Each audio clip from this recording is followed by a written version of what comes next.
Katika chuo kimoja wanafunzi walikuwa wamekaa darasani wakimsubiria lecture aingie kufundisha kipindi cha siku hiyo.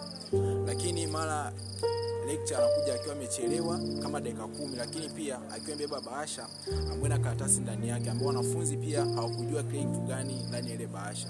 Mara ghafla lecture anawaambia, katika kipindi cha leo hatutasoma, lakini tutafanya mtihani, na huu mtihani utakuwa ni test 2. Na hii test 2 maswali yake yamebezi kwenye kipindi kile kilichopita, lecture iliyopita. Wanafunzi wanapigwa na butwa, kwa nini lecture amefanya hivi? Lecture anawaambia, nimeamua kufanya hivi kwa sababu test iliyopita mlijiandaa lakini mkafeli. Sasa hii test sijawapeni taarifa, lakini mjue kwamba ni lecture iliyopita, ni kile kipindi kilichopita ndicho nimetoa maswali. Kwa hiyo basi ambaye anaona kabisa kwamba akifanya mtihani huu yeye atafeli, yani atapata 0 au atapata alama ambazo hatozipenda, ni bora asimame aje nimjazie C hapa sasa hivi.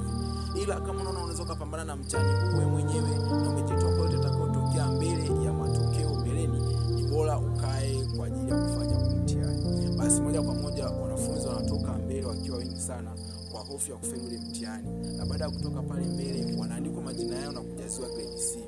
Basi lecture wale wanafunzi waliobaki anawaambia, hebu nyinyi mliobaki mjipange katika nafasi zenu na mwacheni nafasi, kwa sababu nafasi ni kubwa, kwa mjipange na mwacheni nafasi kutokana na nafasi iliyopo. Basi moja kwa moja wanafunzi wanajipanga katika nafasi ambayo ni kutoka mmoja kwenda mwingine, gap kubwa sana.